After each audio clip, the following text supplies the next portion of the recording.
여러분, 국제시장이라는 영화 아시죠?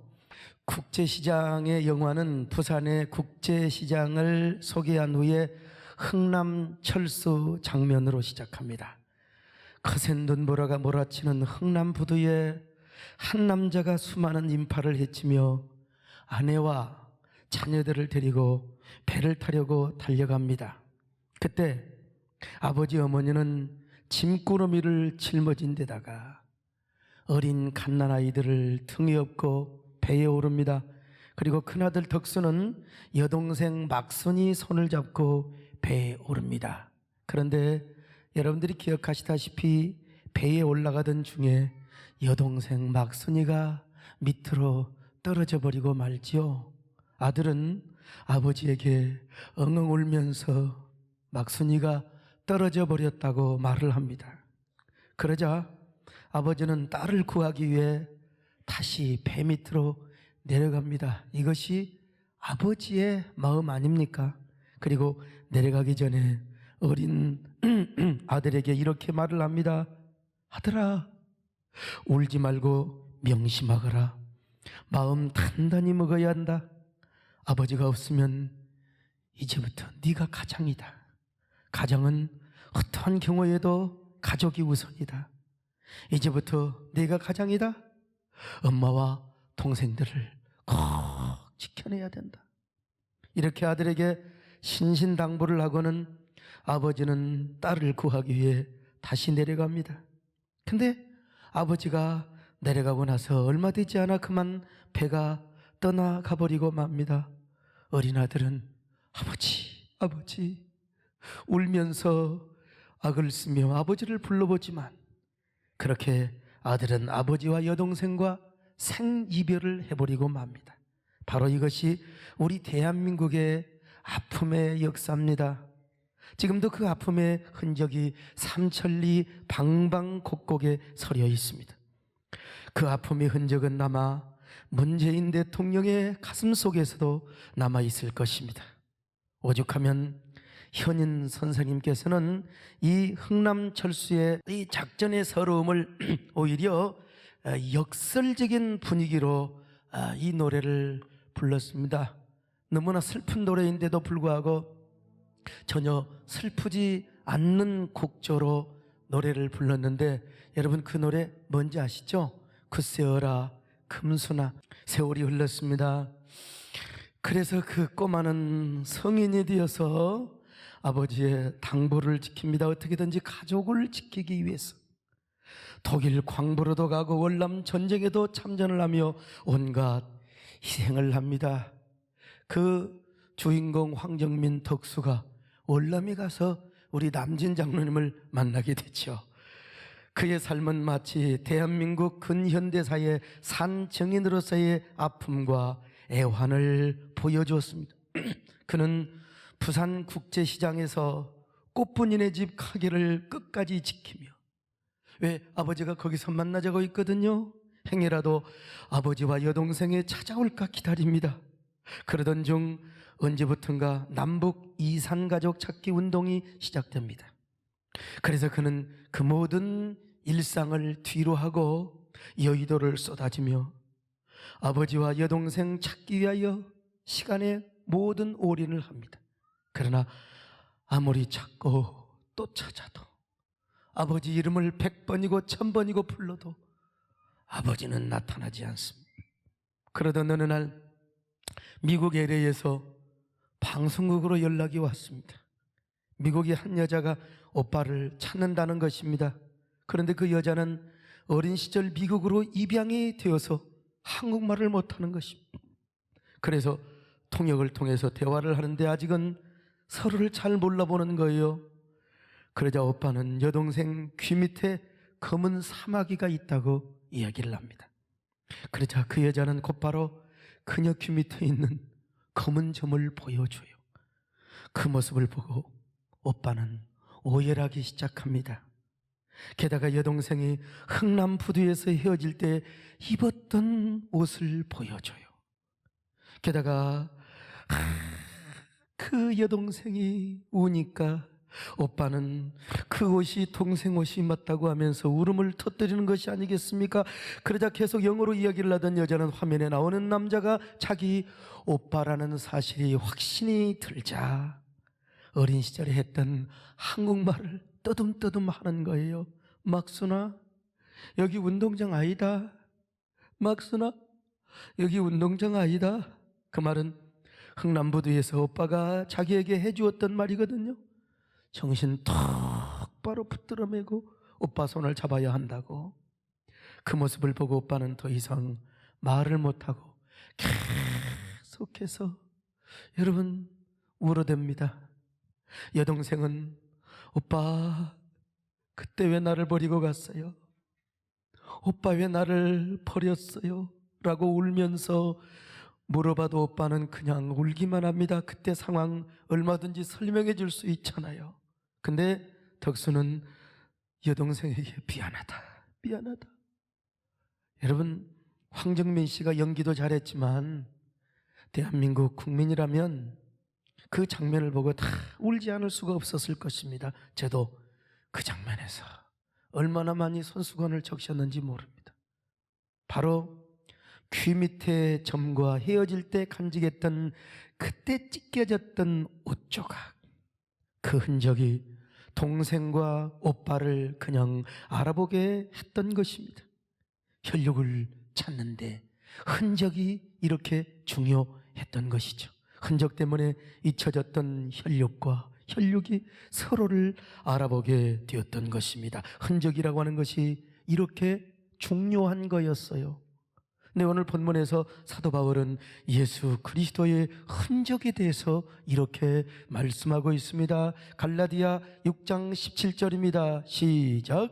이후로는 누구든지 나를 괴롭게 하지 말라. 내가 내 몸에 예수의 흔적을 지니고 있노라. 당시 갈라디아 교회를 뒤흔들고 있었던 바울의 대적자들은 예수를 믿어도 반드시 율법을 지키고 그 표식으로서 할례를 받아야 한다고 주장했습니다. 그들은 예수를 믿는 것만으로는 불충분하고 할례를 받아야 완전한 언약 백성이 되고 그리고 구원을 받는다고 주장을 했습니다. 그래서 갈라디아 교인들 중에는 할례를 받는 사람이 생겼습니다. 이 소식이 들리자 사도 바울은 격노를 하면서 갈라디아서를 씁니다.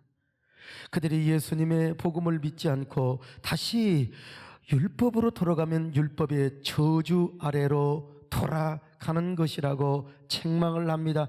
갈라디아 3장 10절입니다. 시작.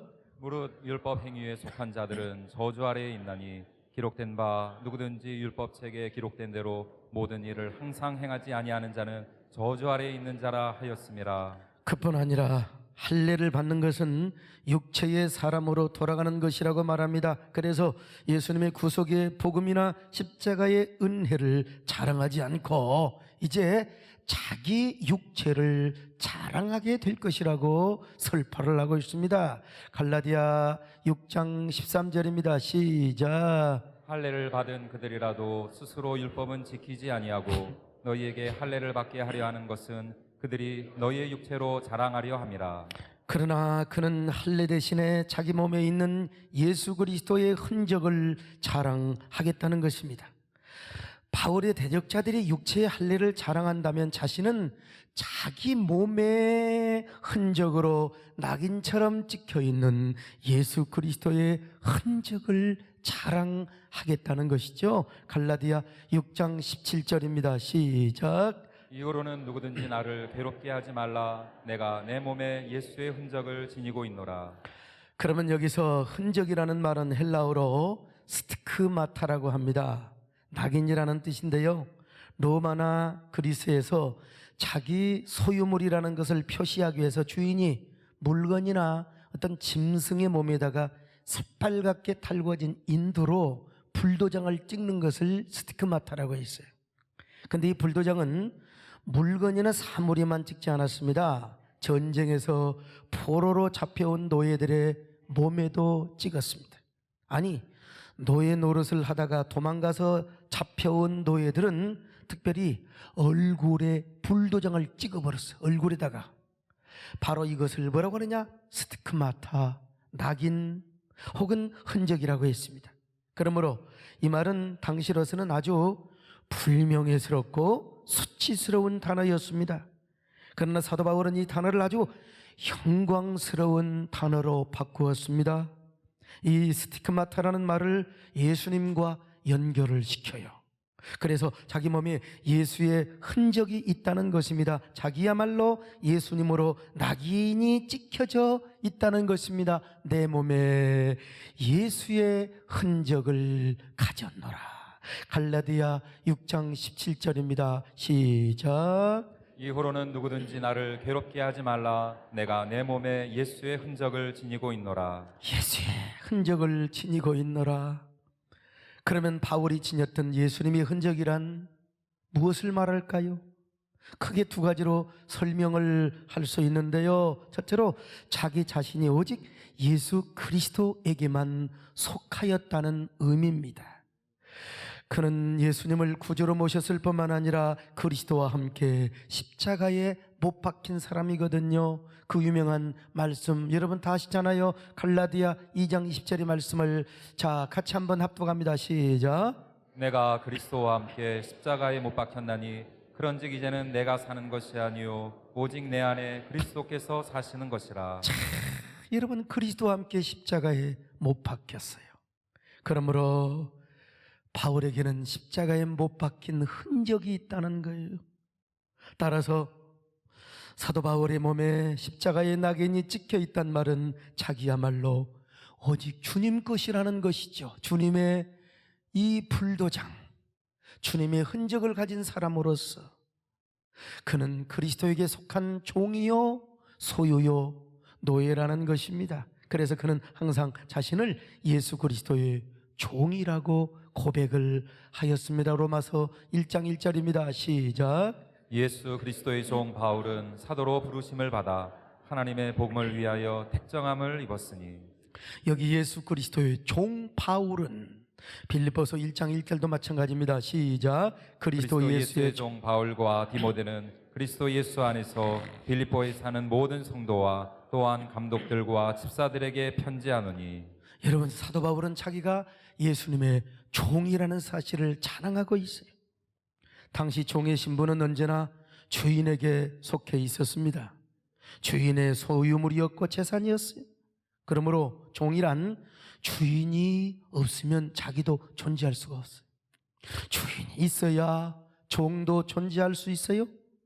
그런 것처럼 사도 바울 역시 오직 주님에게만 속해 있는 주님의 종이요 그리고 노예라는 것입니다. 주님이 없으면 자신도 없어요. 주님이 있어야 자기도 있다는 겁니다. 아무리 자기가 있어도 주님이 없으면 자신이 없는 것이었고 자신이 없어도 주님이 계시면 자신이 있다는 것입니다. 바로 그 증거가 뭐예요? 스티그마타, 예수의 흔적이라는 것입니다. 그래서 아가서는 이렇게 성도와 우리와의 관계를 묘사해 놓고 있습니다. 아가서 2장 16절입니다. 시작. 내 사랑하는 자는 내게 속하였고 나는 그에게 속하였도다. 오늘 여러분은 어떤 사람입니까?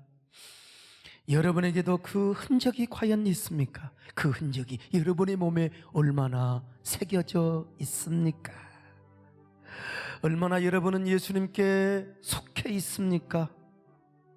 정말 예수님이 계셔야 여러분이 존재하는 것입니까? 예수님이 없으면 정말 여러분도 없는 건가요? 여러분 언제나 예수님께만 소속되시기를 바랍니다. 이렇게 오직 주님의 소유요 종이라고 고백했던 사도 바울은 실제로 주님의 종으로 살았습니다. 언제나 살아도 주를 위해 살고 죽어도 주님만을 위해서 죽는다고 고백했습니다. 언제나 자기 몸에서 그리스도만을 존귀하게 하는 삶을 살았습니다. 왜냐? 그 몸에 그리고 그의 심장에 예수의 흔적이 박혀 있었던 사람이기 때문입니다. 그의 고백을 한번 볼까요? 로마서 14장 8절입니다. 시작. 우리가 살아도 주를 위하여 살고 죽어도 주를 위하여 죽나니 그러므로 사나 죽으나 우리가 주의 것이로다. 여러분 빌립보서 1장 20절 이거 정말 사도 바울이 눈물로 고백한 이 말씀입니다. 함께 배에다 힘을 주고 같이 한번 읽어봅니다. 시작. 나의 간절한 기대와 소망을 따라 아무 일에든지 부끄러워하지 아니하고 지금도 전과 같이 온전히 담대하여 살든지 죽든지 내 몸에서 그리스도가 존귀하게 되게 하려 하나니. 여러분, 얼마나 위대한 고백입니까? 살든지 죽든지 내 몸에서 그리스도가 존귀하게 한다. 오늘 여러분들이 여러분의 몸에서 언제나 주님을 존귀케 할 수 있기를 축원합니다.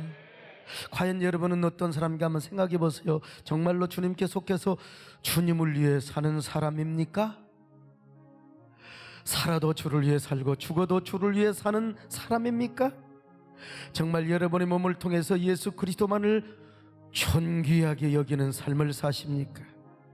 바로 그런 사람이 자기 몸에 예수 그리스도의 흔적을 지니고 있는 사람입니다. 이 사도 바울이 이렇게 십자가의 전달자로 살아가다가 엄청난 고난을 당했어요.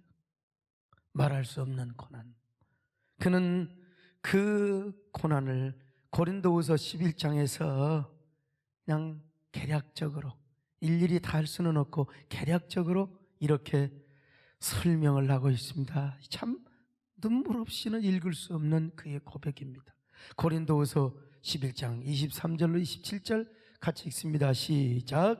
내가 수고를 넘치도록 하고 옥에 갇히기도 더 많이 하고 매도 수없이 맞고 여러 번 죽을 뻔하였으니 유대인들에게 40에서 하나 감한매를 5번 맞았으며 3번 태장으로 맞고 1번 돌로 맞고 3번 파선하고 일주야를 깊은 바다에서 지냈으며 여러 번 여행하면서 강의 위험과 강도의 위험과 동족의 위험과 이방인의 위험과 시내의 위험과 광야의 위험과 바다의 위험과 거짓 형제 중의 위험을 당하고 또 수고하며 애쓰고 여러 번 자지 못하고 줄이며 목마르고 여러 번 굶고 춥고 헐벗었노라. 여러분, 이런 고난을 당했으니 얼마나 그 몸에 상처를 입었겠습니까? 얼마나 그 몸에 예수 그리스도의 상흔이 새겨졌겠습니까? 바울의 온몸에는 예수 그리스도를 위해 당했던 상처의 흔적으로 가득했어요. 그뿐입니까? 몸의 상처뿐만 아니라 마음에도 상흔으로 새겨져 있었습니다. 그는 이런 고난 속에서도 마음속에는 늘 교인들 걱정, 교회 걱정으로 가득했습니다. 그 모든 것이 바로 바울의 마음에 상처를 주었던 거예요. 자, 고린도후서 11장 28절로 29절 같이 한번 읽어봐요. 시작. 이외의 일은 고사하고 아직도 날마다 내 속에 눌리는 일이 있으니 본 모든 교회를 위하여 염려하는 것이라. 누가 약하면 내가 약하지 아니하며 누가 실족하게 되면 내가 애타지 아니하더냐. 여러분, 이 외의 일은 고사하고 육체적인 고난은 두 번째요. 아직도 날마다 내 속에 눌리는 일이 있으니 곧 모든 교회를 위하여 염려하는 것이라. 내 교회만이 아니요, 오늘날로 말하면 우리 한국교회 생태계, 우리 세eden 교회뿐만 아니라 만약에 제가 사도 바울이라면 이웃교회와 지방의 교회와 서울의 중원의 도시들, 저 없는 사이에 제가 활동하지 못한 사이에 진짜 아우처럼 사랑하는 우리 박효샘 목사님 열심히 국회 찾아다니고 심지어는 타종교까지 찾아다니면서 이런 생태계를 막으려고 애를 썼는데 바울이 그런 염려를 했다는 거예요. 걱정을 했다는 겁니다. 오늘 여러분은 어떤 사람이요? 여러분의 몸에는 얼마나 복음과 교회를 위한 상처의 흔적이 있습니까? 여러분의 마음에 그리스도의 복음 때문에 당한 상처가 과연 얼마나 있습니까? 교회를 염려하는 마음, 우리 교회뿐만 아니라 한국 교회를 염려하는 마음, 그래서 그 교회 때문에 당한 상처의 흔적이 얼마나 있습니까? 사명을 감당하면서 당한 마음의 상처 여러분 있으시나요? 근데요, 정말 중요한 것이 있어요. 우리는 복음을 전하고 교회를 섬기면서 고난을 당하고 상처를 입으면 쓰러집니다. 마음의 타격을 받아요. 하나님을 원망하고 교회를 원망합니다. 내가 교회 나오다가 이런 일을 당하고 교회 와서 차가 찌그러지고 주차하다가 남이 와서 받고 막 목사를 원망하고 교역자를 원망합니다. 여러분, 신앙생활하면서 하나님은요, 내가 일부러 그런 건 아니지만 목사를 통해서도 시험을 줄 때가 있습니다. 정말 섭섭해요. 과거에 우리 서장로님이 나한테 깨우침을 주시더라고요. 그것은 아마 우리 서장로님도 나 때문에 상처를 받을 일이 있었다는 것이겠죠. 주의 종을 통해서도 하나님은 나에게 시험을 줄 때가 있다는 거예요. 그러나 이것을 이기고 영광으로 아는 자에게는 거룩한 상흔이 우리에게 영광스럽게 남아있게 될 것이라는 거예요. 이게 우리 장로님이 저한테 가르쳐 주시더라. 사도 바울, 그런 사람이었습니다. 우리는 원망하고 우리는 상처받지만 바울은 그렇지 않았어요. 그런 고난의 상처, 아픔의 상흔을 최고의 자랑으로 생각했고 가장 큰 영광으로 생각했습니다. 그래서 그 고난 때문에 당한 상처의 흔적을 갈라디아 교인들에게 자랑을 하고 있어요. 갈라디아 6장 17절입니다. 시작. 이후로는 누구든지 나를 괴롭게 하지 말라. 내가 내 몸에 예수의 흔적을 지니고 있노라. 여러분, 내가 내 몸에 예수의 흔적을 지니고 있노라. 참 저는 제가 봐도 부족해요. 타고난 성격이 목사하라는 온유한 그런 성격도 아니고요. 뭐 제가 사실 여러 가지로 모나고 가시도 많은 사람이요. 그런데 그럴수록 주님께서 저의 몸에, 저의 심장에 예수 그리스도의 흔적을 새겨주신 겁니다. 여러분은 그 흔적을 얼마나 가지고 있습니까? 그 흔적을 얼마나 자랑스럽게 생각하고 있습니까? 여러분의 사명을 얼마나 생명으로 여기고 눈물로 여기고 있습니까? 여러분도 사명을 생명으로 여기시기를 바랍니다. 사명을 눈물로 여기시기를 바랍니다. 사명이 은혜요 축복이 되시기를 축원합니다.